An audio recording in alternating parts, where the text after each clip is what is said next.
हाथों में लिस्ट लिए एसपी वैशाली सिंह अपनी बहन तारा की शादी की साड़ी खरीदने अकेले बाजार जा रही थी।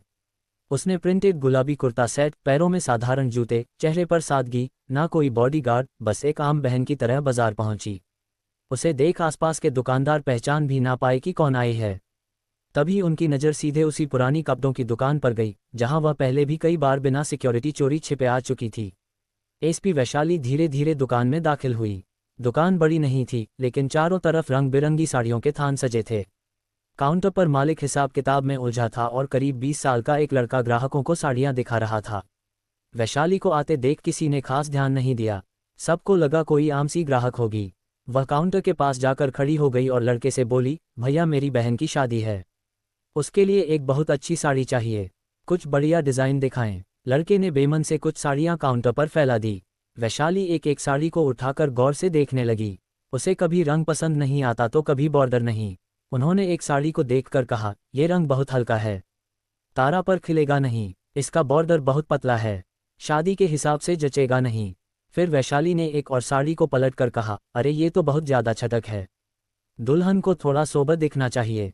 इसी तरह आधा घंटा कब बीत गया पता ही नहीं चला। दुकान में ग्राहकों की भीड़ बढ़ने लगी थी। लड़के के चेहरे पर अब झुंझुलाहट साफ झलक रही थी। उधर नंद किशोर साहू भी अपनी मोटी ऐनक के पीछे से बार बार वैशाली को घूर रहा था। फिर वह थोड़ा रूखेपन से बोला, सब एक से बढ़कर एक पीस हैं मैडम जी, इनमें से ही कोई ले लीजिए। लेकिन वैशाली का दिल मान ही नहीं रहा था। उनके लिए ये सिर्फ एक साड़ी नहीं थी, यह उनकी बहन के लिए उनका प्यार, उनका दुलार था। उन्होंने शांत स्वर में जवाब दिया, मुझे कोई जल्दी नहीं है भाई साहब, मेरी बहन की शादी का मामला है, सबसे अच्छा ही चाहिए। तो नंद किशोर साहू ने धीरे से लड़के को इशारा किया। लड़का बड़बड़ाता हुआ तहखाने की ओर गया और कुछ ही देर में नए बंडल उठाकर ले आया और काउंटर पर रख दिया। अब काउंटर साड़ियों से भर चुका था। वैशाली एक एक साड़ी खुलवा कर देख रही थी और नंद किशोर साहू का पारा चढ़ता जा रहा था। लड़का धीरे से अपने मालिक के कान में फुसफुसाया, आधे घंटे से दिमाग खराब कर रखा है, एक साड़ी तो पसंद आ नहीं रही। वैशाली ने उसकी बात सुन ली। एक पल को उन्हें बुरा लगा। वह चाहे तो 1 मिनट में इस दुकान पर ताला लगवा सकती थी, लेकिन आज वह अपनी पावर का इस्तेमाल नहीं करना चाहती थी। उन्होंने लड़के की बात को अनसुना कर दिया और फिर लगभग 1 घंटे की माथापेची के बाद उनकी नज़र उस पर पड़ी। एक गहरे मरून रंग की साड़ी जिस पर सोने के धागों से चौड़ा बॉर्डर बना था और पूरी साड़ी पर महीन कढ़ाई का काम था। वह साड़ी जैसे तारा के लिए ही बनी थी। वैशाली के चेहरे पर आखिरकार एक संतुष्टि की मुस्कान आ गई और उन्होंने साड़ी हाथ में लेते हुए कहा, हाँ बस यही चाहिए, इसे पैक कर दो। नंद किशोर साहू ने राहत की सांस ली, जैसे कोई बड़ी मुसीबत टल गई हो। लड़के ने जल्दी जल्दी साड़ी को तय करके एक चमकीले पैकेट में डाल दिया। वैशाली ने पर्स से पैसे निकाल कर दिए और पैकेट हाथ में ले लिया। उसके मन में एक खुशी थी, एक सुकून था कि उन्होंने अपनी बहन के लिए सबसे अच्छी चीज़ चुन ली है। वह दुकान से बाहर निकलने के लिए मुड़ी ही थी कि उनकी नज़र पैकेट के एक कोने से झांकते एक धागे पर पड़ी जो कुछ गड़बड़ थी। वह रुकी, पैकेट को खोला और साड़ी को दोबारा बाहर निकाला। उनके दिल की धड़कन बढ़ गई। साड़ी के बॉर्डर पर एक जगह से धागा टूटा हुआ था और उधर कर लटक रहा था। उन्होंने हल्के से उसे खींचा तो कढ़ाई की पूरी सिलाई खुलने लगी। यह एक डिफेक्टिव पीस था। वैशाली का चेहरा उतर गया। वह वापस काउंटर पर गई। उन्होंने नंद किशोर साहू को दिखाते हुए कहा, भैया ये देखिए, इसमें तो धागा टूटा हुआ है, ये तो पूरी उधर जाएगी। नंद किशोर साहू ने एक नज़र साड़ी पर डाली और फिर बड़ी लापरवाही से बोला, अरे मैडम, इतना छोटा मोटा तो चलता है, आप ले जाए, दर्जी से ठीक करवा लेना, कुछ नहीं होगा। वैशाली का गुस्सा अब बढ़ने लगा था। उनकी आवाज़ थोड़ी सख्त हो गई। वह नंद किशोर साहू को बोली, चलता कैसे है, मैं इतने पैसे दे रही हूँ, कोई फोकट में तो नहीं ले रही, मुझे ठीक साड़ी चाहिए। नंद किशोर साहू भी भड़क गया और कड़क आवाज में बोला, देखिए मैडम, अब बार बार तो नहीं बदल सकते, आपने खुद देखकर पसंद की है, अब इसमें हमारी क्या गलती। काउंटर के पीछे खड़ा लड़का भी हंसते हुए बोला, अरे मैडम, आपने तो सब कुछ जांच परख कर ही लिया था ना, अब नाटक क्यों कर रही हो। ये सुनते ही वैशाली के आत्मसम्मान को ठेस लग गई। वह एक अफसर थी, लेकिन उससे पहले एक ग्राहक थी और एक ग्राहक के साथ ऐसा बर्ताव उन्हें बर्दाश्त नहीं था। उन्होंने दृढ़ता से कहा, सही साड़ी दो वरना मेरे पैसे वापस करो। नंद किशोर साहू ने आंखें तरेर ली और बोला, पैसे वैसे वापस नहीं होंगे, ज़्यादा ड्रामा मत करो यहाँ पर।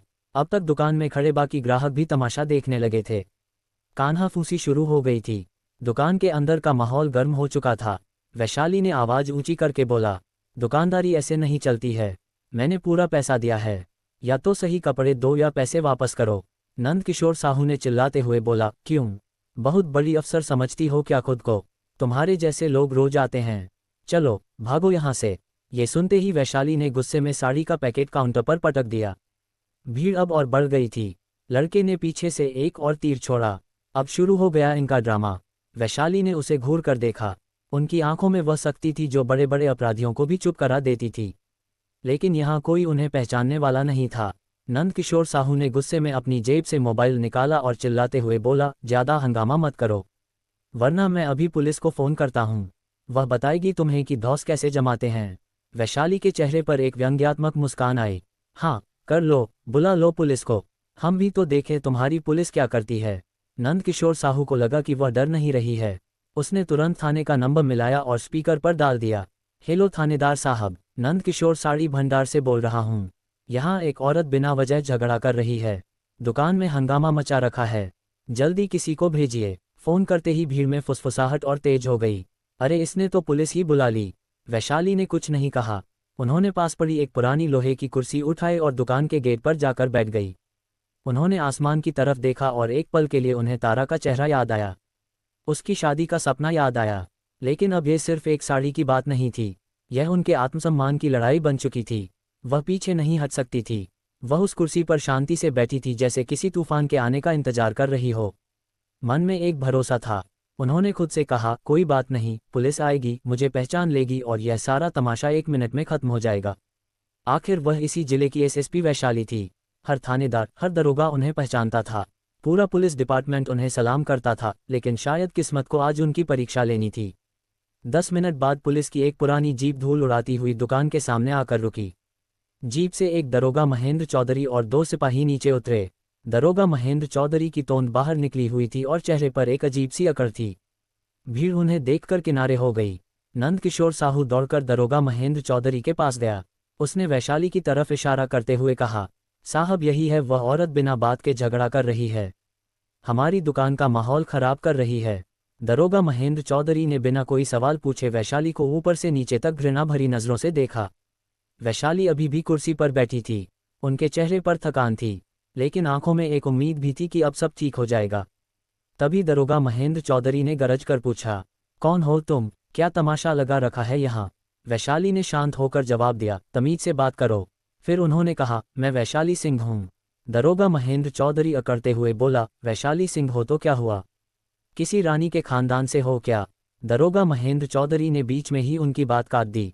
क्या तुम्हें दुकान में हंगामा करने का लाइसेंस मिल गया है क्या? वैशाली ने एक गहरी सांस ली। शायद तुम्हें पता नहीं है कि तुम किससे बात कर रहे हो। दरोगा महेंद्र चौधरी जोर से हंसा। हाँ हाँ पता है, अब सबकी माँ बनोगी तुम। ज्यादा अकड़ मत दिखाओ, सीधे थाने चलो, वहां तुम्हारी सारी अकड़ निकालता हूँ। एक सिपाही आगे बढ़कर वैशाली का हाथ पकड़ने लगा। वैशाली ने उसे घूर कर देखा तो वह एक पल को झिझक गया। ये देख भीड़ में खड़ी औरतें कानाफूसी करने लगी और बोली, ये तो अच्छे घर की है, पर है बड़ी झगड़ालू। तभी नंदकिशोर साहू ने दरोगा महेंद्र चौधरी को कंधे से पकड़कर धीरे से दुकान के अंदर ले गया। काउंटर के पीछे ले जाकर उसने अपनी जेब से कुछ नोट निकाले और दरोगा महेंद्र चौधरी की जेब में खिसका दिए। साहब, इसको उठा ले जाएं यहाँ से, उसने फुसफुसा कर कहा, यह हमारा धंधा खराब कर रही है, जो भी खर्चा पानी होगा मैं देख लूंगा। दरोगा महेंद्र चौधरी ने नोटों पर एक नज़र डाली। उसके होठों पर एक गिरी हुई मुस्कान आई। रिश्वत की गर्मी ने उसकी अकड़ को और बढ़ा दिया। वह भीड़ की तरफ देखते हुए बाहर निकला। वैशाली अब भी उसी कुर्सी पर बैठी थी। वह सोच रही थी, अब तक तो इसने मुझे पहचान लिया होगा, अब ये नाटक खत्म होगा। पर दरोगा महेंद्र चौधरी ने सिपाहियों को इशारा किया। इस बार दोनों सिपाहियों ने आगे बढ़कर वैशाली की दोनों बाहें मजबूती से पकड़ ली। वैशाली चौंक गई। यह क्या बदतमीजी है, मेरी बात तो सुनो। दरोगा महेंद्र चौधरी ने सीटी बजाते हुए जीप की तरफ इशारा किया और बोला, बहुत बोल लिया तुमने, अब थाने चलो, वहीं पता चलेगा कौन कितना बड़ा अफसर है। भीड़ में से किसी ने ताना कसा, देखो देखो बड़ी मैडम बनने आई थी, अब हवालात में चक्की पीसेंगी। नंदकिशोर साहू दूर खड़ा अपनी मूंछों पर ताव देते हुए हंस रहा था। एसएपी वैशाली की आंखों में आग जल रही थी, लेकिन उस वक्त उनकी आवाज से ज्यादा भारी था कानून के रखवालों का वह हाथ जो आज एक बेकसूर को पकड़ रखा था। उन्होंने कोई विरोध नहीं किया।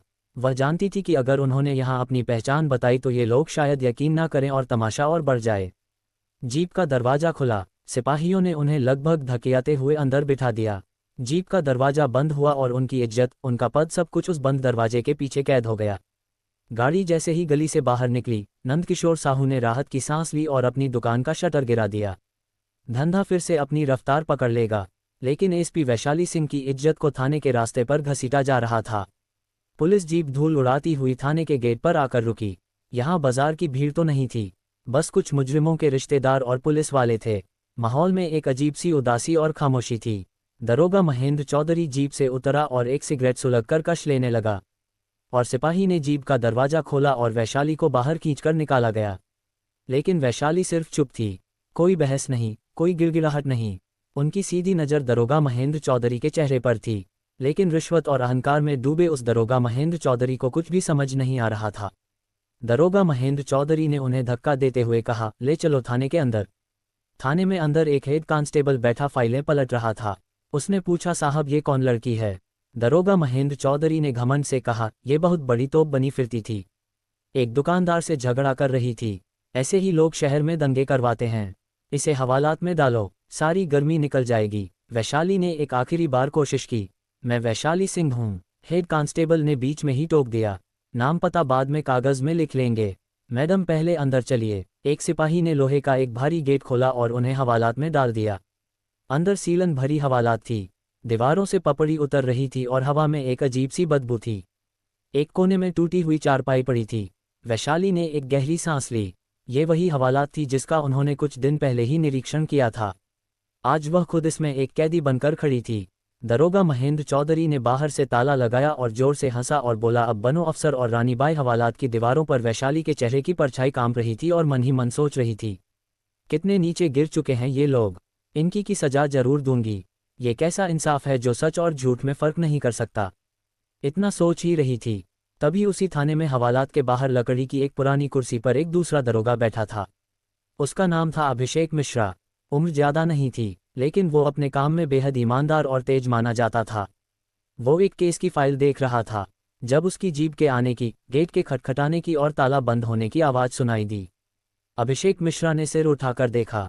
उसकी नज़र हवालात की सलाखों के पीछे गई। अंदर लाल सूट पहने एक औरत चुपचाप जमीन पर बैठी थी, लेकिन उसके चेहरे पर कोई डर या घबराहट नहीं थी। वही शांति, वही तेवर, वही रुतबा जो उसने कई बार जिले की बड़ी बड़ी मीटिंग्स में देखा था। उसने अपनी फाइल बंद की। एक अजीब सी बेचैनी उसे हवालात की तरफ खींच ले गई। उसने पास जाकर हवालात के छोटे से झरोके से अंदर झांका। एक सेकंड के लिए उसका माथा ठनका।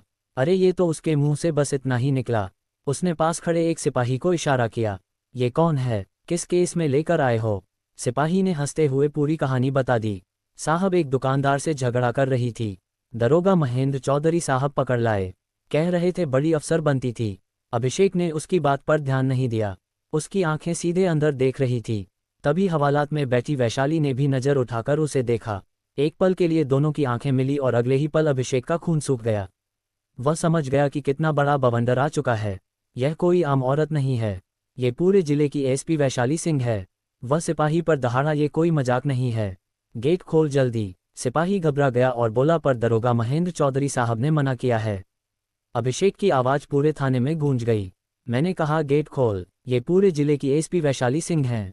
तुम्हारे जैसे 50 दरोगा महेंद्र चौधरी मिलकर भी इनका बाल बांका नहीं कर सकते। ये सुनते ही सिपाही के हाथ पैर कांपने लगे। उसने कांपते हाथों से चाबी निकाली और ताले में लगाए। ताला खुला, गुंडा हटा। अभिषेक ने सलाखों के उस पार खड़ी एसपी वैशाली सिंह को पूरी ताकत से सैल्यूट ठोका।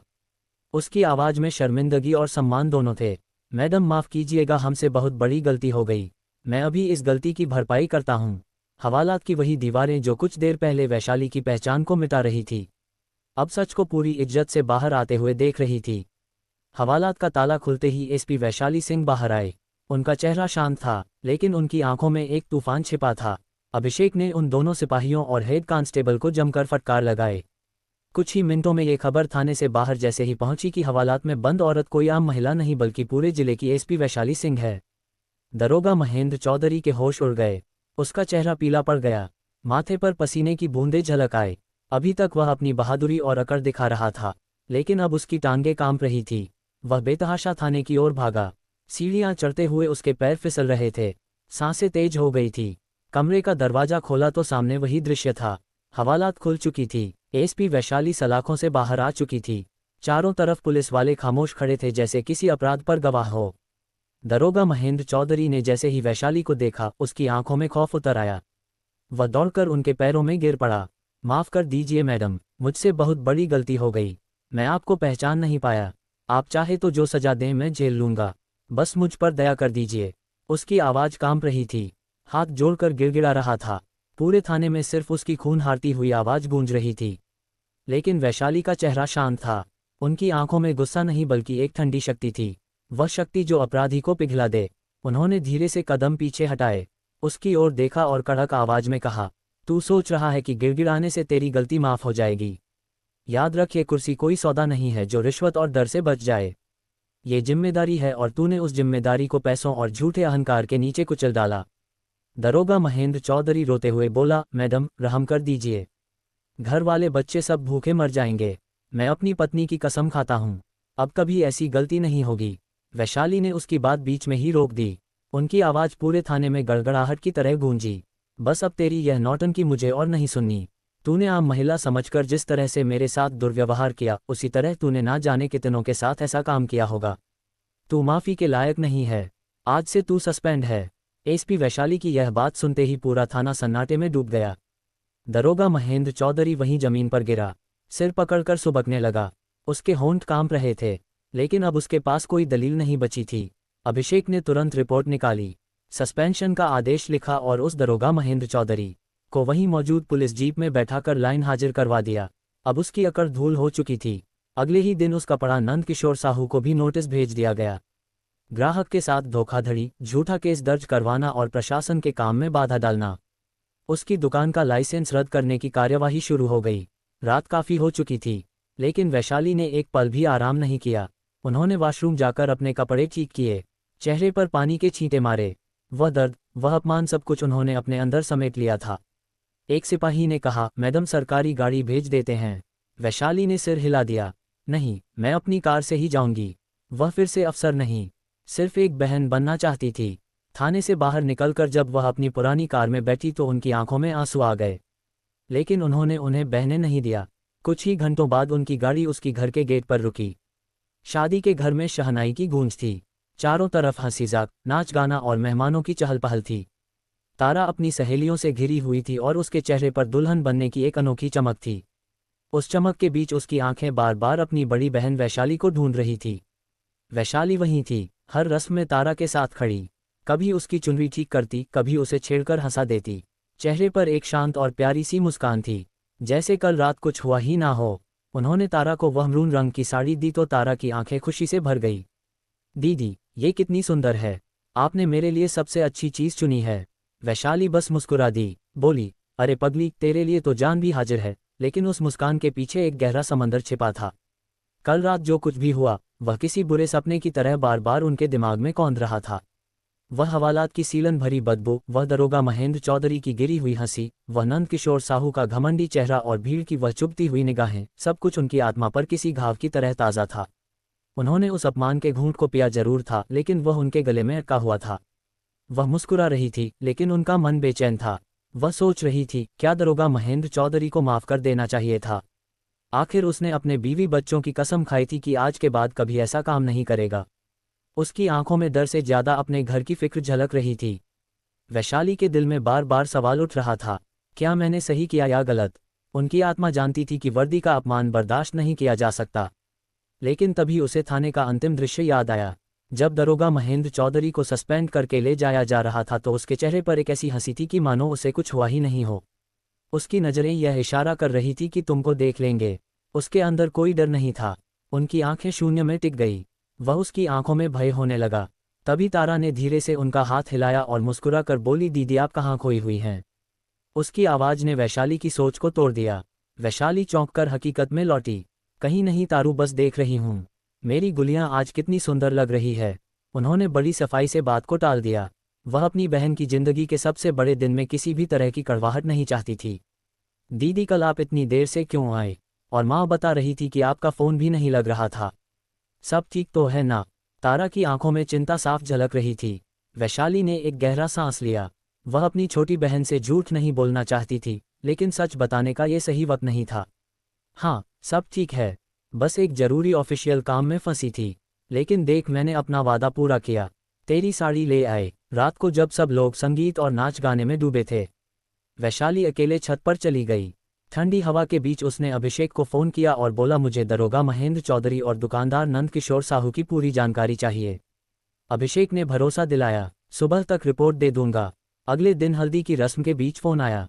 अभिषेक ने बताया, नंद किशोर साहू के कई धोखाधड़ी के केस दबाए गए हैं और दरोगा महेंद्र चौधरी एमएलए रघुवीर तिवारी का खास आदमी है। अवैध शराब, जमीन, कब्जा, वसूली सब उसी के लिए करता है।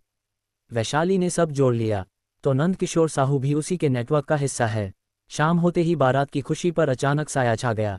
एक जीप से कुछ गुंडे कूदे और पंडाल के बाहर खौफ का तूफान उतर आया। उनके लीडर बलराम ने चिल्लाकर शादी रोकने को कहा। रोको यह शादी। उसकी आवाज़ में इतनी कड़वाहट थी कि संगीत तुरंत बंद हो गया। पूरे पंडाल में सन्नाटा छा गया। उसने सबके सामने तारा पर इल्जाम लगाया कि उसने उसके भाई टिंकू भाई से 50 लाख उधार लिए हैं और अब वह पैसे लौटाए बिना शादी करके भागना चाहती है। दूल्हे के घरवाले सख्ते में आ गए और मेहमान कानाफूसी करने लगे। तारा, जिस पर कुछ देर पहले खुशियों के फूल बरसाए जा रहे थे, अब उस पर झूठे इल्जामों की कीचड़ उछाली जा रही थी। वह फूट फूट कर रोने लगी। वैशाली का खून खौल उठा। वह जानती थी कि यह रघुवीर तिवारी की घटिया चाल है, उन्हें और उनके परिवार को बदनाम करने का तरीका। वह एक शेरनी की तरह आगे बढ़ी। उसकी आंखों में ना कोई डर था, ना कोई घबराहट, बस एक सर्द गुस्सा था। क्या सबूत है तुम्हारे पास?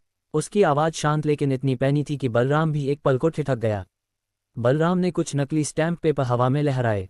वैशाली ने एक नज़र में ही पहचान लिया कि वह जाली हैं। अच्छा, तो अपने टिंकू भाई का नंबर दो, मैं अभी उससे बात करती।